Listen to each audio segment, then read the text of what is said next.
പയ്യന്നൂർ കോളേജിലെ നിയമന വിവാദത്തിൽ KPCC പ്രസിഡന്റിന് പരാതി നൽകിയ യൂത്ത് കോൺഗ്രസ്. പാർട്ടി പ്രവർത്തകരല്ലാത്തവർക്ക് ജോലി നൽകരുതെന്ന് ആവശ്യപ്പെട്ടാണ് കത്ത്. സജോ ദേവസ്യ കണ്ണൂരിൽ നിന്നും ചേരുന്നു കത്തിന്റെ വിവരങ്ങളുമായി. Sajo, good morning. യഥാർത്ഥത്തിൽ ഇങ്ങനൊരു ഡയലോഗ് അടിച്ചപ്പോൾ മണ്ടത്തെ ഒരു പള്ളിക്കൂടത്തിൽ പഠിപ്പിച്ച ഒരാളെന്ന് എനിക്ക് തോന്നിയ കാര്യം എന്താണെന്നറിയോ? പാർട്ടി പ്രവർത്തകരായിരിക്കണോ കോളേജിൽ അധ്യാപകരാകേണ്ടത്? പറയൂ. SKN, good morning. അതായത് മാടായി കോളേജിൽ കോഴിക്കോട് MP MK രാഘവന്റെ നിയന്ത്രണത്തിലൊക്കെയുള്ള അല്ലെങ്കിൽ അദ്ദേഹത്തിന് കൂടി അധികാര പങ്കാളിത്തമൊക്കെയുള്ള മാടായി കോളേജിലെ നിയമന വിവാദം വലിയ തോതിൽ കോൺഗ്രസ് പ്രവർത്തകർ തെരുവിൽ തമ്മിലടിക്കുകയും കണ്ണൂരിലെ കോൺഗ്രസിനകത്ത് വലിയ ആഭ്യന്തര തർക്കമായി വളർന്നതുമാണ്. അതിൽ KPCC ഒരു സമിതിയൊക്കെ നിയോഗിച്ച് ചർച്ച നടത്തി. അതിനിടെയാണ് കോൺഗ്രസിന് കാര്യമായ ഭരണ പങ്കാളിത്തമുള്ള പയ്യന്നൂർ കോളേജിലും നിയമന വിവാദം ഉണ്ടാകുന്നത്. സാധാരണഗതിയിൽ അതൊരു എയ്ഡഡ് കോളേജുകൾ, സാധാരണ എയ്ഡഡ് കോളേജോ അല്ലെങ്കിൽ എയ്ഡഡ് കോളേജോ ആകുമ്പോൾ നിയമനം എന്നത് ആ ഭരണസമിതിയുടെ നിയന്ത്രണത്തിലേക്കാണ് വരിക.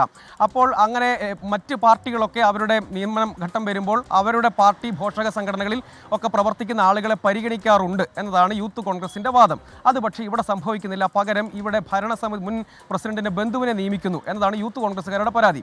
പയ്യന്നൂർ നിയോജക മണ്ഡലം കമ്മിറ്റിയുടെ പ്രസിഡന്റ് നവനീത് നാരായണന്റെ നേതൃത്വത്തിലുള്ള യൂത്ത് കോൺഗ്രസ് പ്രവർത്തകർ നേരത്തെ പ്രതിഷേധിച്ചിരുന്നു. അവർ ഭരണസമിതി ചെയർമാനെ തടഞ്ഞു വെച്ച് പ്രതിഷേധിച്ചു. പിന്നാലെയാണ് KPCC അധ്യക്ഷന് നേരിട്ട് പൊതുവേദിയിൽ വെച്ച് നിവേദനം നൽകി ഈ വിഷയത്തിൽ പാർട്ടിക്കാരായ യൂത്ത് കോൺഗ്രസ്സുകാരായ ആളുകളെ പരിഗണിക്കണം, അങ്ങനെ ഇപ്പോൾ നിശ്ചയിച്ചിട്ടുള്ള ആളുകൾ പാർട്ടി ബന്ധമില്ലാത്ത ആളാണ്, വ്യക്തിക്കാണ് നിയമനം നടത്താൻ പോകുന്നത്, അത് ബന്ധു നിയമനമാണ്, അത് അംഗീകരിക്കാൻ കഴിയുകയില്ല, യോഗ്യതയുള്ള പലരും സംഘടനയിലുണ്ട്, അങ്ങനെ സംഘടനയുടെ ഭാരവാഹിത്വത്തിലോ അല്ലെങ്കിൽ പ്രവർത്തകരോ ആയിട്ടുള്ള ആളെ പരിഗണിക്കണം, ഈ നിയമനം അംഗീകരിക്കാൻ കഴിയുകയില്ല, കൂടുതൽ ശക്തമായ പ്രതിഷേധത്തിലേക്ക് പോകേണ്ടി വരും. നേരത്തെ അദ്ദേഹത്തെ ഭരണസമിതി ചെയർമാനെ തടഞ്ഞ് പ്രതിഷേധിച്ചടക്കം കോൺഗ്രസിനകത്തൊരു ആഭ്യന്തര പ്രശ്നമായി വളരുന്നുണ്ട്. മാടായിനെ പോലെ സംഘടനാ പ്രതിസന്ധിയായി അത് വളരാതിരിക്കണമെങ്കിൽ ഈ കാര്യത്തിൽ ഇടപെടൽ വേണം എന്ന് അഭ്യർത്ഥിച്ചുകൊണ്ടാണ് KPCC അധ്യക്ഷൻ നൽകിയിരിക്കുന്നത്. ഇക്കാര്യത്തിൽ പിന്നോട്ട് പോകാൻ യൂത്ത് കോൺഗ്രസ് തയ്യാറല്ല എന്നതാണ്. അതായത് കോൺഗ്രസിൻ്റെ നിയന്ത്രണത്തിലുള്ള കോളേജുകൾ, സ്ഥാപനങ്ങൾ, അത്തരം ഇടങ്ങളിൽ നിയമനം നടത്തുമ്പോൾ പാർട്ടിക്കാരായ അർഹരായ ആളുകളെ പരിഗണിക്കണം. മറ്റ് രാഷ്ട്രീയ പാർട്ടികൾ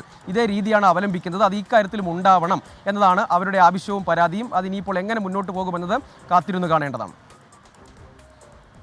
താങ്ക് യു സജോ ദേവസ്യ.